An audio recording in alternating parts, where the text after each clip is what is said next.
Í dag ætlum við að skoða býsna stórt hugtak sem snertir allt sem við gerum. Virðiskeðju. Hvað er það eiginlega?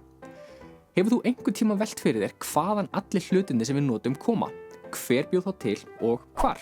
Allir hlutir eiga sér flókna sögu, allt frá hugmynd til notkunar og förgunar. Virðiskeðjan hjálpar okkur að skilja þessa sögu og áhrifin sem framleiðsla og notkun hafa á náttúruna, samfélagið og fólk. Skoðum nú ferðalag tveggja hluta. Ljúffengur fiskur sem þú borðar og snjallsími sem þú nota til að mynda fiskinn fyrir Snapchat eða TikTok.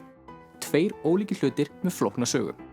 Ferðalag fisksins hefst í hafinu. Sjómenn nota veiðarfæri sem eru framleidd í verksmiðjum til að veiða á bátum sem eru smíðaðir í skipasmíðastöðvum.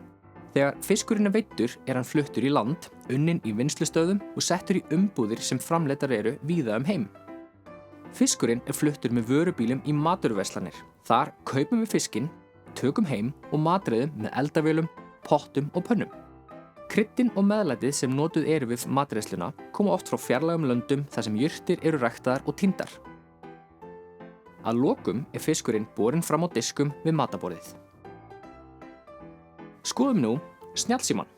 Ferðalag snjallsímans byrjar með hráefnum sem eru sótt allan heim. Málmar eins og ál, kopar og gull eru unnin í mismunandi löndum. Og lithium fyrir rafhlöðuna gæti komið frá saltlónum í Suður-Ameríku. Þessi hráefni eru hreinsuð og send í verksmiðjur þar sem íhlutir eins og rafhlöður, skjáir, myndavélar og tölvukubbar eru framleiddir.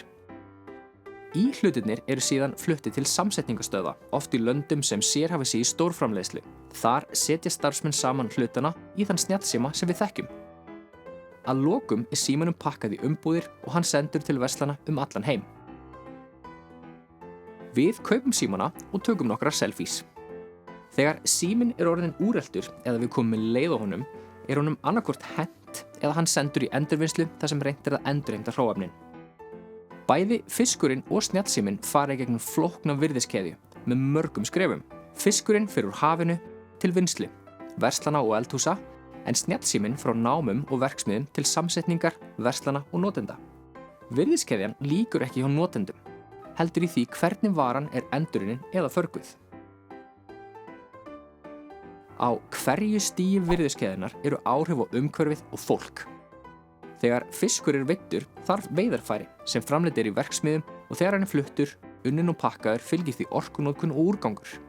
Fyrir snjallsíma felur vinnslan í sér vatnsnotkun eins og þegar lithium er unnið úr saltlónum og losun gróðurhúsalofttegunda eins og þegar grjót er grafið til að vinna gull.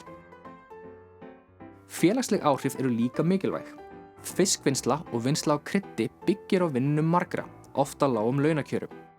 Fyrir snjallsíma er vinna í námunum og verksmiðjunum mikilvægur hluti af keðjunni, en réttindi starfsmanna er ekki alstaðar tryggð. Þess vegna er mikilvægt að skoða hvernig við nýtum náttúruauðlindir, framleiðum vörur, endurvinnum þær og tryggjum jafnframt réttindi og velferð þeirra sem taka þátt í framleiðslunni.